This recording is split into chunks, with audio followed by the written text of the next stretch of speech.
A new study in the Journal of the American Heart Association reveals that lack of sleep can lead to overeating and a diet with more sugar and caffeine. And this can lead to obesity, type 2 diabetes, and cardiovascular disease. The CDC says 1/3 of adults do not get enough sleep. We would be included. I believe in that, list. yep. Dr. Carol Ash is a sleep specialist with RWJBarnabas Health. Good morning, Dr. Ash. Thanks for being here. Good morning.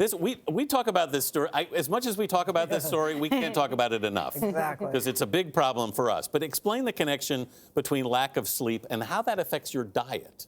So they looked at 500 women, and they found with those 500 women, those that had poor quality sleep consumed sugary and processed foods, 500 to 800 calories more a day of junk food that increases your risk for heart attack, diabetes, and obesity. But why did we do that? The reason why is when you don't get enough sleep at night, it alters the brain's ability to make good food choices. I experience this all the time. Me too. Yeah, so you have no impulse control and increased cravings for junk food. Well, nobody's craving a piece of lettuce or a piece of celery, I'll tell They you are that. not, Gary. But why does it affect women more than men? Well, women, because our physiology being different, we have the menstrual cycle, pregnancy, and menopause. So there's We get all the fun stuff. We have all the fun Yes, stuff. yes. But the risk is real for men too.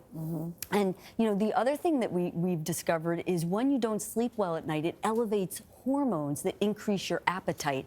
And also, the more sugary food you eat, it actually triggers insomnia. And that's because you'll have blood sugar spikes that will lead to increased adrenaline that will cause restlessness during your sleep. So knowledge is willpower, hopefully. What should people avoid before bedtime? Well, you know what? You want to make sure you just simply change your diet. So vegetables, leafy greens, whole fruits. You want to eat the Mediterranean diet. Olives are good, but avoid the martini. Yeah, I would eat that Alcohol fish in will bed. disrupt your sleep. Yeah, do you have any thoughts on how, before you go to sleep, when you should stop eating? Do you say an hour, 2 hours, or does that matter? It does matter, Gail. So any alcoholic beverages, 3 hours before you go to sleep at night. And you really want to start winding down about an hour before bed at night. And if you're finding you're hungry at night, a light snack. So Such as? protein or low sugar foods. So you could have a yogurt, a small yogurt, or a whole wheat cracker with some turkey on it, something simple and light. How do you fight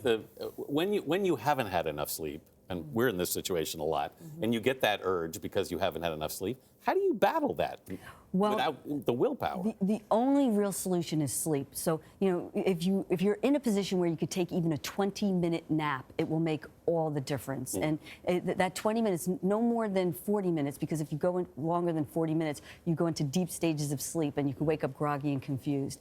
But, even if you have to, as a countermeasure, saving the caffeine for when you feel sleepy. But the best solution is keeping a regular schedule, keep the room cool, dark, quiet at night, and get your And sleep. naps make a big difference. Naps can make a big even difference. 20 minutes. 20 What do you think about the sleep trackers that people use? Do you think that those are effective? They're great to follow your progress. So I if you- use it to show how much sleep I'm not getting. Yeah, I was going to say. Right, but you know what people do? Basis. What they do with them, unfortunately, they have unrealistic expectations of the sleep tracker, and then it causes performance anxiety. Then they can't sleep at night. So it's great, but don't have unrealistic expectations. Are you thumbs up or thumbs down on weighted blankets while sleeping? Do you know they do help some people, believe it or not? Yes. You got to Somebody carry them just home, gave though. me They're about one, 20 yeah. pounds. Yeah. My assistant Vita Not is a easy. big supporter of weighted Just blankets. gave me one. All right, very good. Dr. Carol Ash, thank you very much. Very welcome.